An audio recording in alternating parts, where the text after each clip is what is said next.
To all who come to this happy place, welcome to That Park Place. It is your channel. Actually, no, it's our channel, but we really like that you're here, and we hope that you will keep coming back.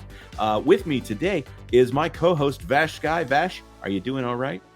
I'm doing very well, thank you. Actually, I was just at the happiest place on earth, where that quote was originally stated by Walt Disney back in 1955, so that was pretty cool to see that bronze plaque, and to have you saying it, Jonas, Walt would be thrilled. Oh, well, thank you very much. We do admire Walt Disney very much, even though we might be a little bit critical at times of his current, or the company that currently holds his name. That right. What is it? The company that currently holds the trademark to his name. All right, well, with that little bit of spice out of the way, let's get on to all the news from entertainment, streaming, and theme parks. That should be fun. Number 1. This is Jonas J. Campbell from That Park Place, and our first story of the day is from Film Thread.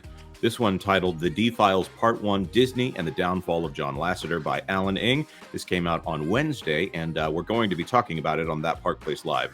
I don't have a ton of time to talk about it now because this is just the daily countdown, but I do know that Film Thread has a lot of inside sources for this and recounts one specific detail that when John Lasseter was fired, someone stood up in the middle of the employee meeting there and said, "Can we get a woman to run this place now?" We won't linger too long because it's a rather lengthy and very well-written article. As I said, we'll be going into it deeper on That Park Place Live later today, but I do want to say that it is apparent to me that there was a concerted campaign at Pixar to get rid of John Lasseter, and there seems to be a chilling effect at the company itself, and that came through in its work product. But what are your thoughts? Leave them down in the comment section below. Number 2.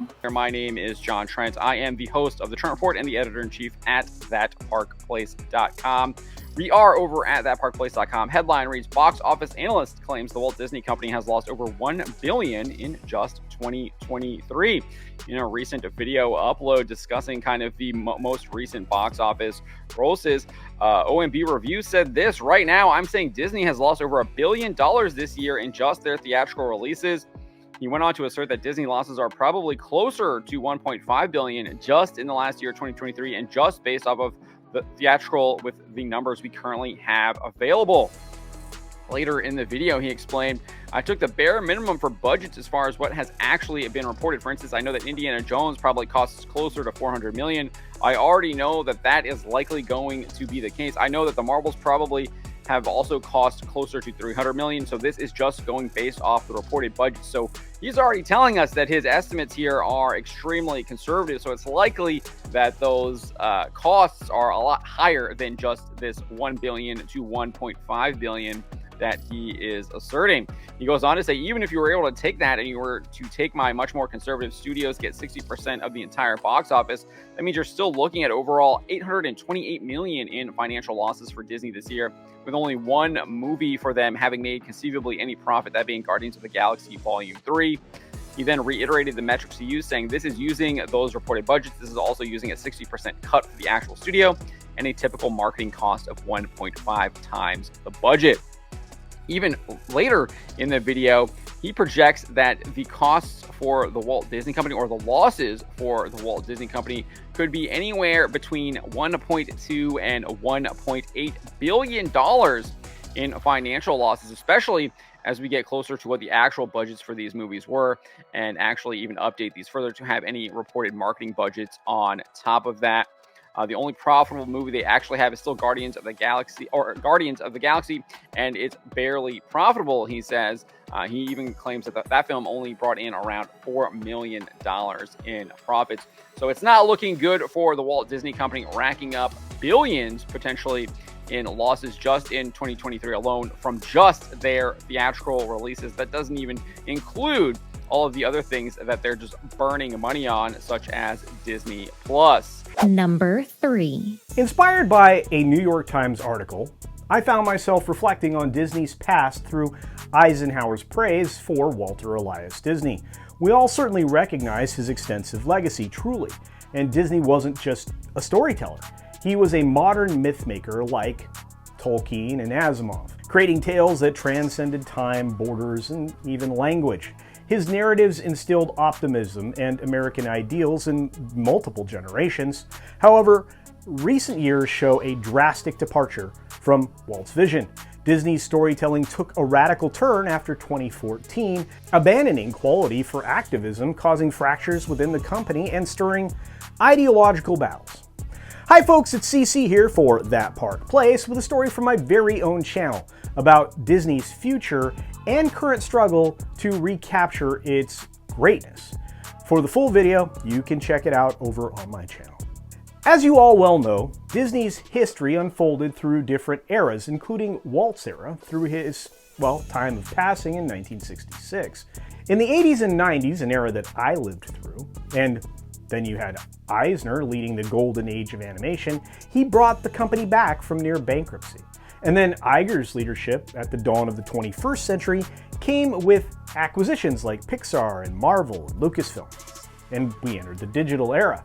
So unfortunately, these changes recently culminated with Iger's ideological insert, leading to a fragmented Disney universe stifling, of course, the most important thing, creativity. Radicalized practices infiltrated the once balanced company, affecting storytelling and all of those hard-earned IPs that, well, suddenly are becoming more and more valueless.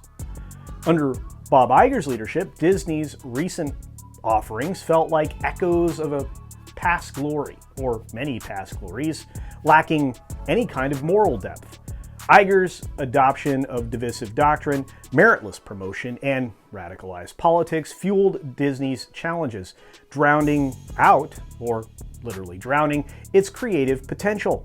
Financial success hasn't shielded Disney from losing its cultural influence, struggling to captivate across generations and cultures, which was something they used to do almost effortlessly. The solution seems clear: a departure from politics, removal of divisive elements, and reinstatement of capable creatives. You know, ones that have merit. Disney's current state is rather dire, teetering on a tightrope of its own making, yet it could reclaim some solid ground by embracing its original storytelling roots. Disney's legacy was built on moral family stories, but can it readapt those messages for today? Can it recapture imaginations and regain the lost art of storytelling? These are crucial questions for Disney's future. And so what are your thoughts on any of those that I've offered? Let us know in the comment section down below. Number 4. Hey everyone, Bounding Into Comics editor and aspiring vampire slayer Spencer Baculi here. Long time no see. Today, I'm back with potentially hopeful news for fans of Marvel's Blade. As while his upcoming MCU film is shaping up to be an utter disaster, the titular Daywalker may yet still have a shot at a decent adventure courtesy of a brand new video game project. Developed by Arcane Studios Leon, who many may know best for their Dishonored series of first-person action games, the aptly titled Marvel's Blade was first revealed at the 2023 Game Awards with a stylish trailer wherein Blade can be seen receiving a shave at a Parisian barbershop, only for his appointment to be cut short, pun definitely intended, by an encroaching vampire-related situation. Oh, and don't worry, this is being developed by Arcane's core studio, not the one that developed the abysmal Redfall. Unfortunately for players, the trailer did not show off any gameplay, but according to the game's director, Dinga Bakaba, during the game's reveal at the Game Awards, the entire team at Arcane Lyon is, pouring so much love into this immersive third-person action-adventure set in the heart of Paris. So please sit back, let us cook, and voila! Merci beaucoup! Merci! Whoa! However, the trailer did show off the game's art direction, which includes an overall geometric aesthetic and an appearance for its protagonist which radiates love for the source material, particularly his 1970s styling. A further look at said art direction was later provided by Arcane Studio Leon's art director, Sébastien Mitton, who on December 14th took to Twitter to share 3 additional pieces of concept art, each depicting a different location Blade may find himself in during the course of his adventure, including the Parisian skyline, a nightclub, and a bloodsucker-infested subway station. Admittedly looking like what could be the best project featuring the Daywalker since Blade 2, as of this recording, Marvel's Blade has yet to receive an official release date. That all said, I want to turn the question over to you. Are you excited for a Blade game from Arcane Studios Leon? If so, is there anything in particular you'd like to see from it? Are you as happy to see me again as I am to see you? Let us know in the comments down below. Number 5. Vash Sky here with our next story, this time from Scott Gooston on Twitter. New, for the first time ever, Disneyland Resort is revealing all dates for all their festivals, celebrations, and holidays at Disneyland Resort for the entire 2024 calendar year, including Star Wars, Season of the Force, Pixar Fest, and more. Which is pretty cool here because, well, as the tweet suggests, they never have done this before where they've revealed their entire calendar. So it makes it very, very easy for locals to stop by. And I think that's the intention here, is to augment what will be kind of a dry spell when it comes to new attractions for Disneyland Resort with entertainment. You can see right here, Seasons of the Force and Pixar Fest are coming back. Those are some old classics that they're kind of dusting off here for the 2024 season. So we'll see how those actually end up going. But we can see a little taste of one of those, at least. Pixar Fest returns to Disneyland Resort from April 26th through August 4th. A new parade, Better Together, a Pixar Palace celebration, will debut at Disney California Adventure Park, and Together Forever, a nighttime spectacular, returns to Disneyland Park with new scenes. You can kind of see those new floats here. You can see Turning Red is now integrated into the park officially via this parade right here. And also Together Forever with the Luxo lamp covered in all kinds of stickers. That's what we got. I mean, we got the Pixar Fest or the Pixar parades here. They actually haven't been a part of this park since it actually closed back in 2020 right here. So we've not had a permanent ongoing parade here for quite some time. It's encouraging to see this, but we'll actually have to see if the locals end up actually coming out. Like I said before, there are no new attractions scheduled for the parks in the next 3 years, basically, outside of Tiana's Bayou Adventure.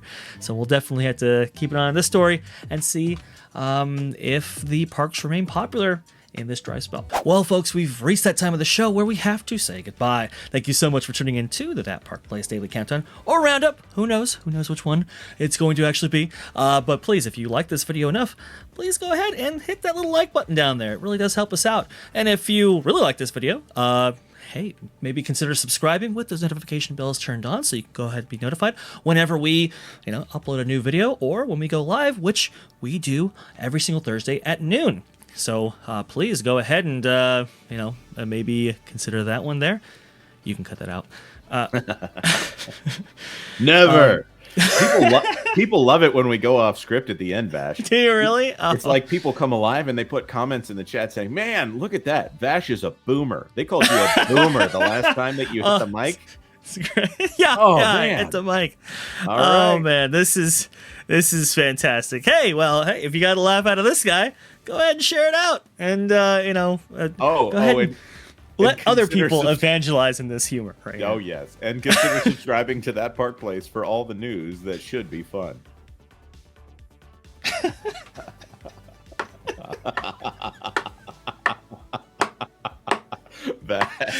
Oh, man, that's great. That's funny. Once in a while, I'm going to do that. Like maybe. Oh, no, you're good. No, once. I love that. But I don't want to do it every time. But that was fun. All right. Okay. One more. Like an Easter egg. Thanks for watching That Park Plays News. For more information, consider checking out www.thatparkplace.com. And don't forget to subscribe, share, like, and send this out on your favorite social media accounts.